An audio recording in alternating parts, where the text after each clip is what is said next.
شان کیسی ہے اس کے بارے میں نبی پاک علیہ الصلوۃ والسلام جب رجب آتا تھا نا تو میرے آقا یہ دعا فرمایا کرتے، اللہم بارک لنا فی رجب و شعبان و بلغنا رمضان، اے رب کریم رمضان میں رجب اور شعبان میں برکت عطا فرما اور ہمیں رمضان سے ملا دے۔ رجب کا احترام کرنا یہ اللہ کو کتنا محبوب ہے۔ حضرت عیسیٰ روح اللہ علی نبینا علیہ الصلوۃ والسلام کے دور کا میں آپ کو ایک واقعہ سناتا ہوں کہ ایک شخص تھا، ایک مدت سے ایک عورت کے بارے میں اس کے دل میں برے خیالات تھے، اور ایک بار اس کو موقع ملا، اس عورت پر اس نے کنٹرول حاصل کر لیا۔ قریب تھا کہ وہ گناہ کرتا، اس نے دیکھا کہ لوگ چاند دیکھ رہے ہیں تو پوچھا یہ مسلمان، وہ مسلمان بھی نہیں تھا، غیر مسلم تھا، تو اس نے کہا یہ لوگ کس چیز کا چاند دیکھ رہے ہیں، کس مہینے کا چاند دیکھ رہے ہیں؟ تو کہا مسلمان جو ہیں رجب کے مہینے کا چاند دیکھ رہے ہیں۔ اللہ اکبر! جب اس نے سنا کہ رجب آ گیا ہے وہ اس عورت سے دور ہو گیا، گناہ سے باز رہا۔ اللہ کریم نے حضرت عیسیٰ علیہ السلام پر وحی بھیجی کہ اے عیسیٰ اس شخص کے پاس جاؤ، اس سے ملاقات کرو۔ جب آپ اس کے پاس گئے اپنی تشریف آوری کا سبب بیان کیا۔ اللہ اکبر! جب اس نے سنا اس کا دل نور اسلام سے جگمگا اٹھا، کلمہ پڑھ کر مسلمان۔ تو پتہ یہ چلا کہ پہلے زمانے میں صرف مسلمان نہیں، غیر مسلم بھی اس مہینے کا ادب کیا کرتے تھے۔ رجب کے ورڈز کتنے ہیں؟ 3، را، جیم اور با۔ سبحان اللہ! علماء کہتے ہیں اس کی انٹرپریٹیشن بڑی خوبصورت علماء نے بیان کی۔ را سے مراد رحمت الہی، جیم سے مراد بندے کے جرم، با سے مراد بر یعنی بھلائی۔ گویا اللہ کی رحمت یہ اعلان کر رہی ہے کہ میری رحمت اور میری بھلائی کے درمیان میرے بندوں کے جرموں کو کر دو تاکہ میری رحمت اس کی بخشش فرمائے۔ This is the time to repentance۔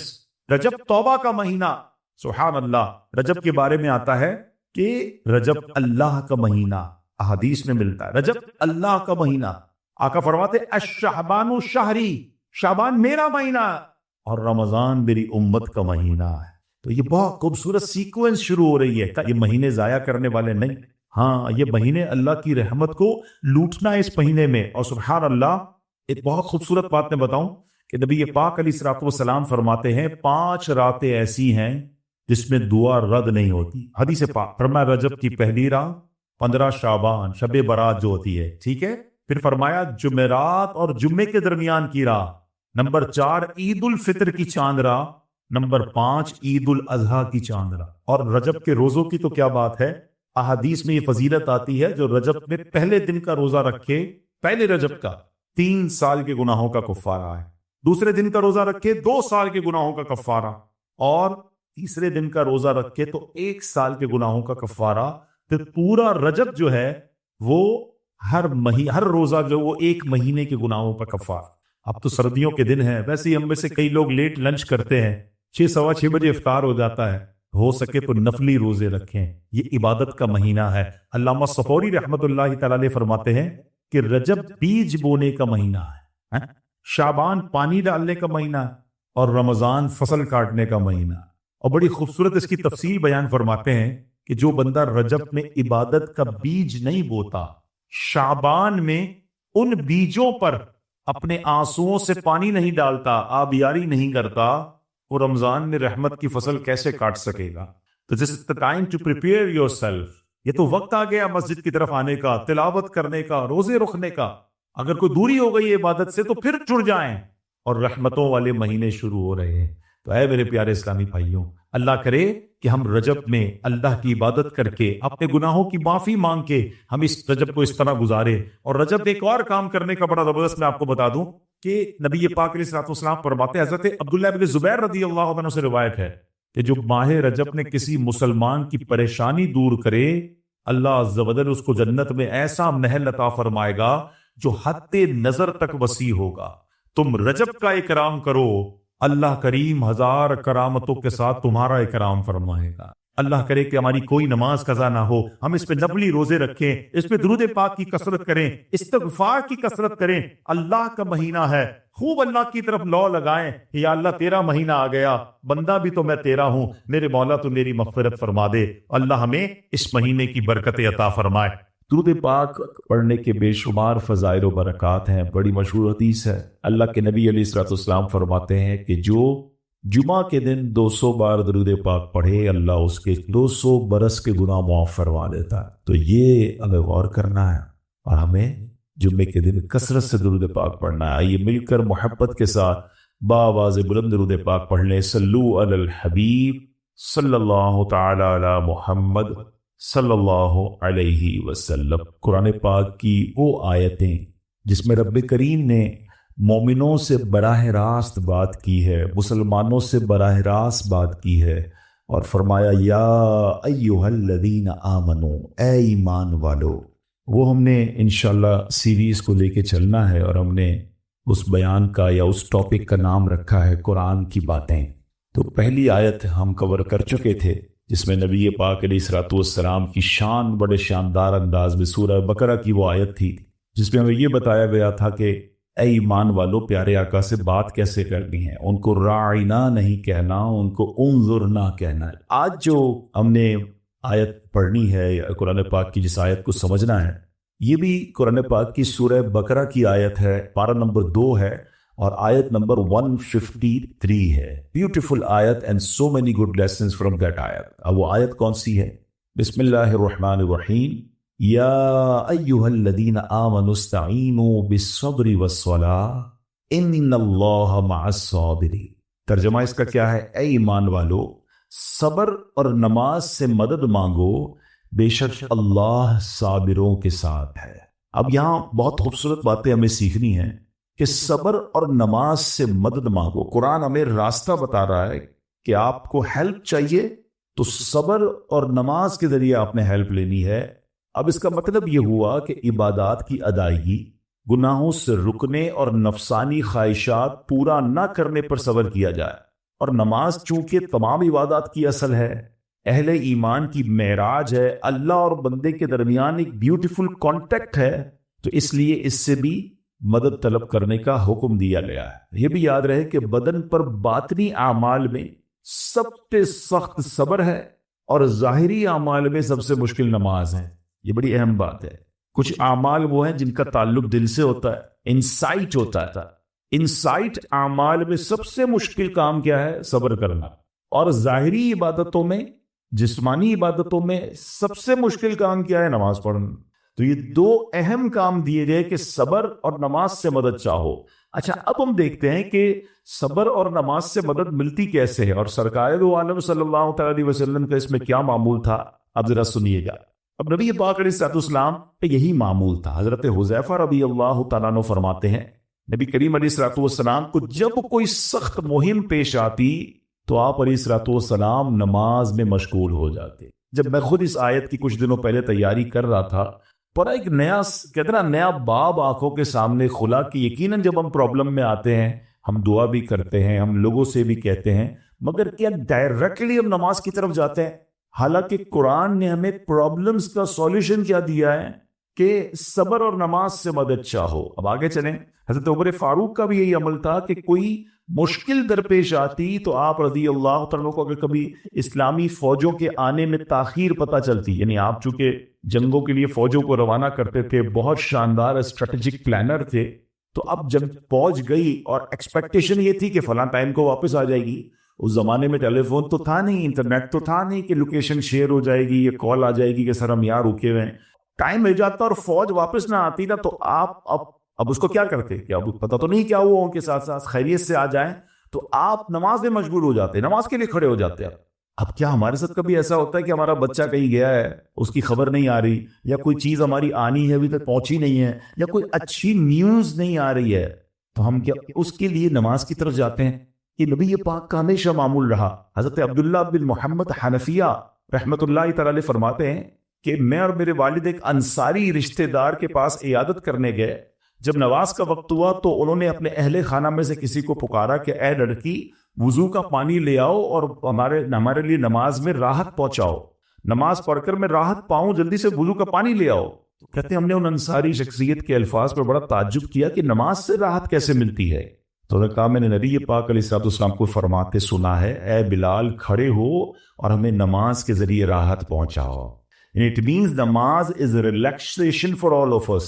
نماز is the way to solve your problem. آپ کو جب کوئی پرابلم آئے نا، آپ اللہ کی بارگاہ میں نماز کے لیے کھڑے ہو جائیں. مکروہ وقت نہیں ہے، آپ نوافل پڑھنا شروع کر دیں. آپ دیکھیں نماز ہیلپ کرے گی آپ کی، نماز سے آپ کے لیے راحتیں ہو جائیں گی. آپ کی حضرت عبد الرحمن بن عوف کتنے بڑے صحابی ہیں رضی اللہ تعالیٰ. یہ وہ صحابی ہیں کہ جو عشرہ مبشرہ میں سے بھی ہیں، and he was billionaire on that time. سب سے امیر صحابہ میں جو نام آتے ہیں وہ حضرت عثمان غنی اور حضرت عبد الرحمن بن عوف رضی اللہ تعالیٰ پہ نام آتے ہیں. آپ کا ایک بار بے ہوشی غشی طاری ہوئی، انکانشیس ہو گیا، تو آپ کی والدہ نے کیا کیا؟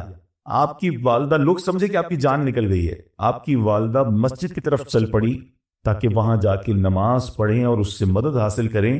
جب حضرت عبد الرحمن بن عوف کو ہوش آیا نا، تو لوگوں نے کہا کہ آپ کی طبیعت کیسی ہے؟ تو آپ نے کہا کیا مجھ پر غشی طاری ہو گئی تھی؟ تو کہا جی. تو کہتے ہیں بے شک میری بے ہوشی میں میرے پاس 2 فرشتے آئے ہیں اور کہنے لگے تم چلتے نہیں کہ ہم تمہیں خدا کی بارگاہ میں لے جائیں اور تمہارے بارے میں فیصلے لیے جائیں؟ تو اس نے فرشتے نے کہا انہیں لوٹا دو، یہ ان افراد میں سے ہے جن کے لیے ان کی ماؤں کے پیٹ میں ہی سعادت مندی لکھ دی گئی تھی، اور ان قریب اللہ تعالیٰ ان کے ذریعے ان کی اولاد کو جب تک چاہے گا نفع دے گا. اس کے بعد آپ رضی اللہ تعالیٰ 1 مہینہ مزید زندہ رہے، اس کے بعد انتقال ہوا. وہ پتہ چلا کہ آپ کی والدہ نے نماز پڑھی، اللہ سے مدد مانگی اور آپ کو اللہ نے ایک نئی زندگی عطا فرمائی. تو آپ اپنی زندگی میں اس پریکٹس کو آج اس آیت سے دیکھیں. ہمیں کرنا کیا ہے؟ ہم جب بیان میں آئیں تو صرف بیان نہیں سننا ہے، ہم نے اللہ نے مجھے کہا کیا ہے. ہم اس ٹاپک کو لے کے اسی لیے چل رہے ہیں نا کہ میرے رب نے ڈائریکٹلی مجھ سے کیا بات کی ہے. تو آج اس آیت میں یہ لیسن مل رہا ہے کہ جب کسی پرابلم میں ہیں، کلیمٹی میں ہیں، تو اللہ کی طرف جانا ہے اور نماز سے مدد چاہنی ہے. وَاسْتَعِينُوا بِالصَّبْرِ وَالصَّلَاةِ. اچھا اب آپ دیکھیں پیارے آقا کی نماز کی کیسی عادت تھی. بادل گرجتے تھے، آندھی چلتی تھی، کسی بری خبر کی اطلاع آ رہی ہوتی تھی، نبی پاک نماز کی طرف چلے جاتے ہیں. اچھا آپ مجھے بتائیں نماز استسقاء کیا ہے؟ بارش نہیں ہو رہی ہے، پیارے آقا نماز پڑھا رہے ہیں. سورج گہن ہو رہا ہے، نبی پاک نماز پڑھا رہا ہے. چاند گہن ہو رہا ہے، پیارے آقا نماز کی طرف. یعنی کس قدر اللہ کی طرف رجوع ہے. And whenever anything bad happen یا گوئنگ ٹو بیڈ ہیپن، ہونے والی نظر کچھ بڑا ہونے والا ہے. ہمیں بھی تو خبریں آ رہی ہوتی ہے نا کہ بھائی کل بہت شدید بارش ہوگی، اللہ نہ کرے کوئی اور بری خبر ایکسپیکٹیشن ہے، آپ کو کاروبار میں کوئی ایسی خبر آنے کا ڈر ہے، یا آپ کی کوئی شپمنٹ جاری ہے، واٹ ایور آپ چاہتے ہیں ہر چیز بہتر ہو جائے. قرآن نے فارمولا دیا نا وَاسْتَعِينُوا بِالصَّبْرِ وَالصَّلَاةِ. اللہ نے ڈائریکٹلی مجھے اور آپ کو کہا ہے. تو from now on words make your practice کہ میں نے انشاءاللہ نماز سے مدد لے لی. اور آپ اپنی آنکھوں سے دیکھیں اور آپ اللہ سے عرض بھی کریں ہیں کہ اللہ تو نہیں قرآن میں کہا مدد لے، میں نے کھڑا ہو گیا نماز کے لیے. تو نماز سے آپ نے مدد لینی ہے. اچھا اب اس کے بعد آیت جو سیکنڈ پارٹ ہے کہ صبر سے بھی مدد لینی ہے. اور آگے کیا فرمایا؟ ان اللہ مع الصابرین، اللہ صابروں کے ساتھ ہے. سبحان اللہ. اس کا مطلب یہ ہوا کہ اللہ تعالیٰ اپنے علم و قدرت کے ساتھ ویسے تو ہر کسی کے ساتھ ہے، لیکن یہاں صبر کرنے والوں کا خاص ذکر اس لیے ہوا تاکہ انہیں معلوم ہو جائے کہ اللہ تعالیٰ ان کی مشکلات کو دور فرما دے گا. مگر کرنا کیا ہے؟ صبر کرنا ہے. اچھا اب صبر کے بارے میں 2 باتیں بڑی اہم ہیں کہ صبر نارملی ہم جب بھی صبر کے بارے میں سنتے ہیں تو صبر ہم کہتے ہیں یار تکلیف آئی ہے صبر کرو. یقیناً یہ بھی صبر ہے، مگر صبر کی ایک اور قسم بھی ہے جو اس سے بھی سپیریئر ہے، جو اس سے بھی افضل ہے. اور وہ کیا ہے؟ گناہ کے لیے دل چاہے، حرام کے لیے دل چاہے، نفسانی خواہشات برا کام کروانا چاہ رہی ہیں اور بندہ اس پر صبر کرے. یہ صبر جو ہے نا یہ شریعت کو اور محمود ہے اور بڑا افضل ہے کہ انسان کو جی چاہے کہ فلاں گناہ کرنا ہے مگر وہ اس پر صبر کرے. اور دوسرا صبر وہی ہے جو ہم جانتے ہیں کہ کوئی مصیبت آ جائے، کوئی آفت آ جائے، کوئی ہمارا اللہ نہ کرے کسی سے لڑائی ہو جائے، ہمارے ہمیں کوئی برا بلا کہے، ہم اسے معاف کر دیں، صبر کریں. یا جسمانی تکلیف ہے، کاروبار میں پرابلم ہے، ہم اللہ کی رضا پر راضی رہیں. تو یہ 2 قسم کے صبر ہیں. اور جب کوئی بندہ صبر کرتا ہے نا تو قرآن و حدیث اور بزرگان دین کے اقوال سے میں اب اس کے 10 فائدے بتانا چاہتا ہوں. میں کہتا جاؤں گا، آپ اللہ کے ذکر کی نیت سے سبحان اللہ بھی کہتے رہیں، جنت میں درخت بھی لگاتے رہیں. ٹھیک ہے؟ اللہ تعالیٰ صبر کرنے والوں کے ساتھ ہے. صبر کرنے والے کو اس کے عمل سے اچھا اجر ملے گا، صبر کرنے والے کو بے حساب اجر ملے گا. صبر کرنے والوں کی جزا دیکھ کر قیامت کے لوگ حسرت کریں گے. صبر کرنے والے رب کریم کی طرف سے درود و ہدایت اور رحمت پاتے ہیں. صبر کرنے والے اللہ کو محبوب ہیں. صبر آدھا ایمان ہے. صبر جنت کے خزانوں میں سے ایک خزانہ ہے. صبر کرنے والے کی خطائیں مٹا دی جاتی ہیں، اور صبر ہر بھلائی کی کنجی ہے۔ اب آتے ہیں ان دونوں صبر کو تھوڑا سا ڈیفائن کرتے ہیں۔ ایک نفسانی خواہشات، گناہ کا جی چاہتا ہے، کیونکہ نفس ہے نا، وہ تو ہر وقت موج مستی چاہتا ہے، وہ تو ہر وقت چاہتا ہے جناب بس یہ بھی کام کر لوں وہ بھی کر لوں۔ اب مجھے یہ دیکھنا ہے کہ میرا یہ کام اللہ کو راضی کرے گا یا رب کو ناراض کر دے گا۔ لیکن جو نفسانی خواہشات پر صبر کرتا ہے نا، گناہ سے اپنے آپ کو بچاتا ہے، قرآن کیا کہتا ہے؟ وَأَمَّا مَنْ خَافَ مَقَامَ رَبِّهِ وَنَهَى النَّفْسَ عَنِ الْهَوَىٰ فَإِنَّ الْجَنَّةَ هِيَ الْمَأْوَىٰ، اور رہا وہ جو اپنے رب کے حضور کھڑے ہونے سے ڈرا اور نفس کو خواہش سے روکا تو بے شک جنت ہی اس کا ٹھکان۔ دل چاہ رہا ہے، شیطان کہہ رہا ہے کر لے، کوئی دیکھنے والا نہیں، تو علاقہ بھی چینج کر لیا، شہر بھی تبدیل ہو گیا، nobody here to watch you، مگر اللہ دیکھ رہا ہے۔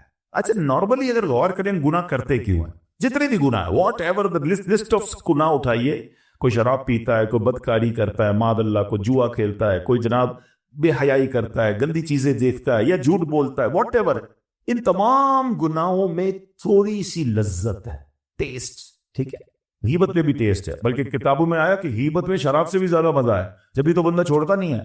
اچھا لیکن یہ تمام ٹیسٹ میں ایک بڑی اہم بات اب میں کہنے جا رہا ہوں، یہ بزرگ نے بڑی کمال کی ون لائنر ہمیں دے دیا ہے۔ وہ کہتے ہیں کبھی بھی لذت کے لیے گناہ مت کرنا، کیونکہ لذت ختم ہو جائے گی، گناہ کا جواب اور پنشمنٹ باقی رہ جائے گی۔ اب آپ اس فارمولے کو سامنے رکھیں کہ جب بھی ہم گناہ کرتے ہیں فیو منٹس یا فیو آورز کی ایک انجوائمنٹ ہے، آفٹر دیٹ انجوائمنٹ ختم، مگر اس کا جواب باقی ہے، عذاب باقی ہے، اللہ نہ کرے اللہ ناراض ہوا تو پنشمنٹ باقی ہے۔ تو کیا فرمایا؟ انجوائمنٹ کے لیے گناہ مت کرنا، انجوائمنٹ ختم ہو جائے گی، عذاب باقی رہ جائے گا۔ اور اگلا سینٹنس کتنا خوبصورت ہے، فرماتے کبھی بھی تکلیف کی وجہ سے نیکی مت چھوڑنا، تکلیف ختم ہو جائے گی، اجر باقی رہ جائے گا۔ اب مثال دیتا ہوں، اس کے 2-3 ایگزامپل سمجھیے۔ گناہ کی ایگزامپل تو آپ سمجھ گئے کہ کوئی بھی تھوڑی دیر کا گناہ کرتا ہے، لذت پاتا ہے، وہ گناہ ختم، عذاب باقی۔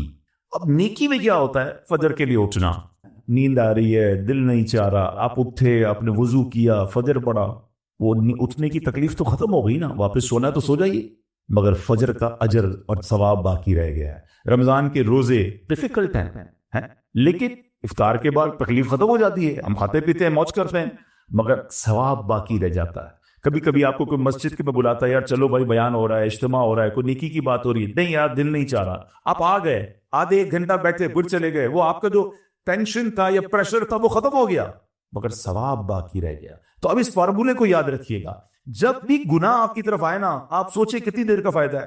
1 گھنٹہ دوستوں کے ساتھ بیٹھوں گا، بری باتیں کروں گا، 2 گھنٹے فلم دیکھوں گا، 2 ڈھائی 3 گھنٹے، بس اس کے بعد جواب تو باقی ہے نا، قیامت تک اللہ کو جواب دینا پڑے گا۔ نہیں یار مجھے انجوائمنٹ کے لیے گناہ نہیں کرنا ہے۔ اور جب کوئی نیکی کا کام آئے اور آپ کو لگے یار دل نہیں چاہ رہا، مزہ نہیں آ رہا، بوریت ہوگی، چھوڑنا یار، تو بندہ سوچے کتنی دیر کی نہیں کی، آدھے گھنٹے کی، 1 گھنٹے کی، بس 2 گھنٹے کی، اور ثواب باقی رہ جائے گا۔ Let's do it. اگر یہ بات سمجھ آ گئی نا آپ کو، تو انشاءاللہ دیکھیے گا گناہ سے بچنا اور نیکیاں کرنا آسان ہو جائے گا۔ تو اب کیا فرمایا قرآن نے کہ جس نے اپنے نفس کو روکا، کیا خوبصورت آیت ہے، وَأَمَّا مَنْ خَافَ مَقَامَ رَبِّهِ وَنَهَى النَّفْسَ عَنِ الْهَوَىٰ، اب رہا وہ جو اپنے رب کے حضور کھڑے ہونے سے ڈرا اور نفس کو خواہش سے روکا تو بے شک جنت ہی اس کا ٹھکانہ ہے۔ اور ایک اور جگہ کمال سے فرمایا وَلِمَنْ خَافَ مَقَامَ رَبِّهِ جَنَّتَانِ، مبارک ہو ان کو جو اللہ سے ڈرتے ہیں نا، صبر کرتے ہیں، گناہ نہیں کرتے، رک جاتے ہیں۔ قرآن کہتا ہے جو اپنے رب کے حضور کھڑے ہونے سے ڈرے اس کے لیے 2 جنتیں ہیں، 1 نہیں 2 جنتیں ہیں۔ سورہ رحمان کی ہی آیت ہے۔ تو پتا چلا کہ نفس کو روکنا یہ آسان بھی نہیں ہے، ہاں دل بہت چاہتا ہے، مگر یہ صبر جو ہے نا، ان اللہ مع الصابرین کا جو معراج ہے، جو ٹاپ آف دا لسٹ صبر ہے، وہ یہ صبر ہے۔ اچھا اب آتے ہیں ایک اور صبر کی صورت کہ اب آپ کو کسی نے غصہ دلا دیا، برا بھلا کہا، یا آپ کے مزاج کے خلاف بات ہو گئی، اب آپ نے روکنا ہے اپنے آپ کو، اب غصے کا اظہار نہیں کرنا، لڑائی نہیں کرنی، گالی کا جواب گالی، اینٹ کا جواب پتھر، انگریزی کا مقولہ ہے نا ٹٹ فار ٹیٹ، جیسے کو تیسا، یہ ہماری شریعت میں نہیں سکھاتا۔ اچھا آج کل کسی کو کہو نا یار اب کیوں یار لڑائی کر رہے ہیں، بھائی میں جواب نہ دوں تو لوگ سمجھیں گے کمزور آدمی ہوں، مجھے اپنا روب بھی تو رکھنا ہے، میں بھی تو پتا چلے کون ہوں، میں اپنا بتاؤں تو صحیح کون ہوں۔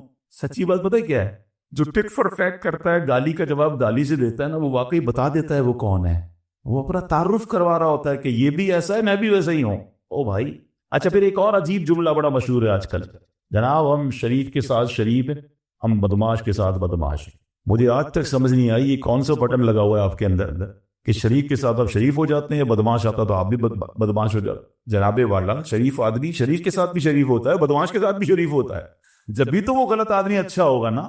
نبی پاک علیہ الصلوۃ والسلام نے گالیاں سن کر دعائیں دی ہیں، پتھر برسانے والوں کو بھی دعائیں دی ہیں، مگر ہم تو تیار ہی رہتے ہیں یار میں بتاؤں گا اس کو میں کون ہوں، ایک گالی دی ہے میں اب اس کی ساتھ پشتوں کو گالیاں دوں گا، تو پھر آپ بھی ویسے ہی ہو گئے نا جناب۔ حدیث پاک کیا ہے؟ who is more stronger, who is more powerful؟ اللہ کے حبیب علیہ الصلوۃ والسلام فرماتے ہیں کہ بہادر وہ نہیں، یہ بخاری شریف کی حدیث ہے، بہادر وہ نہیں جو پہلوان اور دوسرے کو پچھاڑ دے، بلکہ بہادر وہ ہے جو غصے کے وقت اپنے آپ کو قابو میں رکھے۔ اصل بہادری یہ ہے۔ تو اگر آپ نے واقعی صبر سے مدد لینی ہے، ان اللہ مع الصابرین کا مجدہ لینا ہے، تو بدلے نہیں لینا ہے، معاف کرنا ہے۔ ذرا مل کر میرے ساتھ شب قدر کی دعا دہرائیے گا، اللہم انک عفو کریم تحب العفو فاعف عنی، اللہم انک عفو کریم تحب العفو فاعف عنی، اللہم انک عفو کریم تحب العفو فاعف عنی۔ What is the meaning? اس دعا کا معنی کیا ہے؟ اللہم انک عفو، اے اللہ تو معاف کرنے والا ہے، تحب العفو معافی کو پسند کرتا ہے، فاعف عنی اللہ مجھے بھی معاف۔ ہم کیا کہہ رہے ہیں اللہ سے؟ اللہ مجھے معاف کر دے اور میرے سارے اگلے پچھلے گناہ معاف کر دے، مگر دیر از اے کوسچن، آپ نے معاف کر دیا سب کو؟ بندہ کہتا نہیں میں تو انتظار میں بیٹھا ہوں، میں تو موقع کی تلاش میں، بس موقع ملے پھر بتاؤں گا میں کون ہوں۔ ہاتھ میں آ نہیں رہا بندہ، ٹرائی کر رہا ہوں کسی جگہ آ جائے، بس کوئی اس کے پیسے ویسے آ جائیں، کوئی اس کا معاملہ میرے پاس آ جائے، بس پھر دیکھو کیا کرتا ہوں۔ بیٹھے اس انتظار میں بیٹھے بہت سارے لوگ، مان لے یار، یعنی دشمنیاں پالی ہوئی ہیں، رشتہ داریاں کاٹی ہوئی ہیں، دوستوں کے پاس جا نہیں رہے ہیں، میاں بیوی میں لڑائی ہے، ایک سوری کے لیے بیوی گھر بیٹھی ہے، وہ کہتی شوہر سوری کہہ دے تو میں آ جاؤں گی، شوہر کہتا بیوی معافی مانگ لے تو میں لے آؤں گا۔ ارے بھائی کوئی بھی آگے بڑھ کے معافی کر لو بھائی، اللہ سے معافیاں مانگ رہے ہو، بندوں کو معاف کرنے کے لیے کوئی تیار نہیں۔ مجھے خود بتائے نا یہ کیسی دعا ہے کہ اے اللہ تو مجھے معاف کر دے، میں نے کسی کو معاف نہیں کرنا، یہ بنتی ہے دعا؟ اللہ سے پتہ ہے کیا، تم تو میری قیمتی گاڑی ہے، قیمتی موبائل ہے، قیمتی اشیاء ہے، اس کی حفاظت کی فکر کرتے ہو، سب سے زیادہ قیمتی کیا ہے میرے اور آپ کے؟ وہ ایمان ہم، اور ایمان بہت سارے طریقوں سے چھن سکتا۔ ایک تو یہ ہے کہ بندہ دعا کرے، اس کی وجہ کیا ہے کہ ہمارا سب سے بڑا دشمن قرآن کہتا ہے انہ لکم عدو مبین، شیطان اوپن اینیمی، قرآن کہتا ہے۔ شیطان پتہ کیا چاہتا ہے؟ الٹیمیٹ گول شیطان کا کیا ہے کہ وہ تو جہنم میں جائے گا، بے ایمان ہے، وہ چاہتا ہے میں ان کا بھی ایمان کسی طرح چھین لوں اور یہ بھی میرے ساتھ جائیں۔ تو اب اس کے پلانز ہیں، اس پلانز کو سمجھنا ہوگا۔ برے خاتمے کے اسباب میں علماء کہتے ہیں بری صحبت، گناہوں کی تکرار، بار بار ہر وقت گناہ کرتے رہنا۔ حدیث پاک میں آتا ہے جب بندہ ایک گناہ کرتا ہے اس کے دل پر ایک سیاہ ڈاٹ لگ جاتا، دوسرا کرتا ہے، پھر تیسرا کرتا ہے، پھر ایک ڈاٹ کرتے کرتے کرتے پورا دل ہی سیاہ ہو جاتا۔ اب اس پر ہدایت کی کوئی بات اثر نہیں کرتی۔ ایسے بھی کئی لوگ ہوتے ہیں جب بھی دین کی بات کرو انہیں الجھن شروع ہو جاتا ہے، چڑ آتی ہے، قرآن کی بات کرو، حدیث کی بات کرو، برا لگتا ہے، وہ کہیں بیٹھ نہیں سکتے دین کی محفل میں۔ چیک کرو کہیں دل تو سیاہ نہیں ہو گیا، کیونکہ دل سیاہ ہو گیا تو شیطان کا اٹیک کامیاب ہو سکتا ہے، ایمان چھین سکتا ہے۔ دوسرا پرابلم جو ایمان چھین سکتا ہے وہ کفریہ کلمات۔ اب باقاعدہ پلان کیا ہے شیطان نے، ہمارے بچوں کو پتہ نہیں، ہمارے نوجوانوں کو پتہ نہیں، فلمی گانوں میں کفریہ کلمے ڈال دیے، کامیڈی شو کے اندر عجیب عجیب سے چٹکلے آ رہے ہیں جس میں کبھی جنت کا مذاق، کبھی دوزخ کا مذاق، جہنم کے عذاب کا مذاق اڑایا جا رہا ہے، ہم تو جہنم میں جائیں گے، معاذ اللہ کہ وہاں فلاں لوگ بھی ہوں گے۔ یعنی آپ کو اس طرح ہنسایا جا رہا ہے، لوگ ہنس بھی رہے ہیں، اس کو ریپیٹ بھی کر رہے ہیں، حالانکہ یہ نہیں پتا۔ ان تمام چیزوں میں ہماری ایک لمٹ ہے، ہم اس لمٹ کو کراس کریں تو دائرہ اسلام سے خارج ہو سکتے۔ تو ہمیں ان تمام چیزوں کا علم، بری صحبتوں سے بچنا ہے، بولتے سے پہلے خیال کرنا، ہر جگہ بولنا نہیں ہوتا، ہر بات میں آپ اپنی لب کشائی نہیں کر سکتے۔ بہرحال یہ ٹاپک تو بہت لمبا ہے، لیکن میں ایک مشورہ دے دیتا ہوں پھر اگلی ٹاپک پر آتا ہوں۔ ایک کتاب میں آپ کو سجیسٹ کرتا ہوں، one of the beautiful book on that subject, بلکہ میں کہوں کہ صدیوں میں ایسی کتاب نہیں لکھی گئی ہے۔ اللہ سلامت رکھے امیر اہل سنت، فاؤنڈر آف دعوت اسلامی مولانا الیاس قادری صاحب کو، کتاب کا نام ہے کفریہ کلمات کے بارے میں سوال و جواب۔ آپ بلیو کریں ایک بار اس کتاب کو پڑھ لیں، کہتے ہیں نا ذہن کی کھڑکیاں کھل جائیں گی کہ یار یہ جملے تو مذاق میں کہہ رہے ہوتے ہیں، ہم تو دوستوں میں بیٹھ کے کہہ رہے ہوتے ہیں، ہمیں پتہ ہی نہیں ہے، مگر وہ جملے بعض اوقات زبان سے نکلتے ہیں جو بندے کو ایمان سے خارج، یہ شاکی پلان کر کے داخل کیے گئے ہماری گفتگو میں، ہمارے محاوروں میں، ہمارے جناب فلموں ڈراموں کے اندر۔ ایمان کی فکر کریں. ولا تموتن الا وانتم مسلمون، مت مرنا مگر مسلمان. اب بھی ہو سکتا ہے کسی کے ذہن میں یار یہ مولانا صاحب نئی بات لے آئے بھائی، کہاں ایمان کیسے ختم ہوگا بھائی، مسلمان ہیں، مسلمان ہو کے کوئی ایمان سے جائیں. اعلیٰ حضرت نے 100 سال پہلے ایک بات سمجھائی تھی، سونا جنگل رات اندھیری چھائی بدلی کالی ہے، سونے والوں جاگتے رہیے چوروں کی رخ. آج ہو کیا گیا ہے کہ قرآن کی انٹرپریٹیشن کرنے، حدیث بیان کرنے، دین بیان کرنے نت نئے لوگ آ رہے ہیں جو کہیں سے علم دین سیکھا نہیں ہے، چند کتابیں پڑھ لی، چند لاجکس پڑھ لی اور لوگ ان کی باتیں سن رہے ہیں. اور یہی تو وہ ایمان کے ڈاکو ہیں کہ جو آپ کے دل میں ایک ایسی سوئی چبو دیں گے کہ کسی کو اولیاء کرام سے دور کریں گے، کسی کو صحابہ سے دور کریں گے، کسی کو علماء سے دور کریں گے. الٹیمیٹ گول یہ ہے کہ انہیں اسلام سے دور کرنا ہے. آپ کی پہلے بنیادیں ہلکی ہوں گی نا، جب آپ اولیاء سے بھی دور، صحابہ سے بھی دور، علماء سے بھی دور ہو جائیں گے، اینڈ آف دا ڈے اسلام سے بھی دور ہو جائیں گے. یہ پلان ہے، آپ لوگ سمجھ نہیں رہے اور انہیں سنی جا رہے. ہمیں دین بھی ان سے سیکھنا ہے جو باقاعدہ سرٹیفائیڈ عاشق رسول علماء کریں، تاکہ ہمارے دین کی اساس مضبوط رہے. کبھی آپ نے یہ کیا کہ آپ کا گھر بنانا ہو اور آپ کہیں یار ڈاکٹر دوائی بڑی اچھی دیتا ہے، جب جاتا ہوں علاج ٹھیک ہو جاتا ہے، چلو گھر بھی اسی سے بنا لیتے. آپ کہیں گے نہیں یار ڈاکٹر اچھا ہے مگر بلڈر نہیں ہے. ایک بلڈر سے گھر بنایا، اس نے گھر بہت اچھا بنایا، اس نے کہا گھر بڑا اچھا بنایا، بقرعید میں جانور بھی اسی سے کٹوا لیتا ہوں. کہ نہیں یار وہ کسائی تھوڑی ہے، وہ بلڈر. تو یو نو کہ جس کا جو کام ہے وہ اس سے سیکھتے ہیں. دین بھی اس سے سیکھے نا، کہ جو دین کا ایکسپرٹ ہو، جس کی جو مرضی سوشل میڈیا پر آ کر بیان شروع کیا، ہم نے سننا شروع کیا اور کنفیوز ہونا شروع. یہی تو پلان ہے کہ کہیں کوئی کوشش کر رہا ہے ان کے دل سے عشق رسول نکال آ رہے، کوئی کوشش کر رہا ہے اولیاء کی محبت نکال دے، کوئی کوشش کر رہا ہے صحابہ کی محبت نکال دے، کوئی چاہتا ہے اہل بیت امام حسین کی محبت دل سے نکال دے. سارے پلانز ہیں. لیکن ہمیشہ کوئی نہیں کہے گا اللہ کی محبت دل سے نکالو، کوئی نہیں کہے گا اسلام سے پھر جاؤ. وہ پہلے آپ کی بنیادیں کاٹ رہے ہیں کہ ایک ایک کر کے یہ ساری بنیادیں کٹیں. آخری الٹیمیٹ گول ایمان ہے. تو پلیز ان چالوں کو سمجھیے. اعلیٰ حضرت نے کہا تھا آنکھ سے کاجل صاف چرا دیں، یا وہ چور ملاقے ہیں، تیری گٹھڑی تاتی ہے اور تو نے نیند نے. آنکھ سے کاجل کون چرا سکتا ہے؟ اتنے شاطر ہیں کہ کاجل بھی چوری ہو جائے گا، آنکھ کو پتہ بھی نہیں چلے گا. یا یہی ہو رہا ہے کہ دین کے نام پر ایمان چھیننے کی کوشش ہو رہی ہے، بٹ نوبڈی کیئر. ایسا نہ. علماء کرام سے مربوط رہیں، عاشقان رسول علماء کرام کی صحبت اختیار کریں، انشاءاللہ ایمان مضبوط رہے گا. اور باتیں تھیں مگر میں ایک عشق والی بات پر اب اپنا بیان ختم کرتا ہوں. شفاعت حاصل کرنی ہے نا، تو ایک ایسی جگہ ہے جہاں چلے جاؤ شفاعت واجب ہو. آقا فرماتے من زار قبر وجبت لہ شفاعت، جس نے میرے روضے کی زیارت کی اس پر میری شفاعت. آئے آئے، یہ وہ دربار ہے جہاں جاؤ تو شفاعت واجب ہو جاتی. اچھا مدینے کی زندگی بھی نرالی، مدینے کی موت بھی نرالی. آقا فرماتے تم میں سے جس سے ہو سکے مدینے میں مرے، کہ جو مدینے میں مرے گا میں اس کی شفاعت کروں. ادھر کی موت بھی نرالی. اعلیٰ حضرت کہتے ہیں نا طیبہ میں مر کے ٹھنڈے چلے جاؤ آنکھیں بند، سیدھی سڑک یہ شہر شفاعت نگر کی. تو مدینے جایا اور یاد رکھیے، اس کی تڑپ رکھیے، اس کی دعا کیجیے، اس کی التجا کیجیے. اگر کوئی مجھے غریب سن رہا ہے نا، اب دل میں یہ خیال آ رہا ہے کہ یار مدینے تو امیر جا سکتے ہیں، اتنے سارے پیسے، پاسپورٹ، ٹکٹ، تو یہ آپ کی بھول ہے. مدینہ پیسے سے نہیں جاتا. ہاں میں نے اربوں پتی دیکھے ہیں، ساری دنیا دیکھی ہے، مدینہ نہیں دیکھی. اور کئی غریب دیکھے ہیں جن کے پاس رہنے کو گھر نہیں ہے. آقا نے کئی بار انہیں مدینہ دکھا دیا. کہاں کا منصب، کہاں کی دولت، قسم خدا کی ہے یہ حقیقت، جنہیں بلایا ہے مصطفیٰ وہی مدینے جانے کے بہانے ڈھونڈا. ہاں مدینے نہ جانے کے بہانے نہیں ڈھونڈا کر. لوگ کہتے ہیں یار ابھی ذرا کاروبار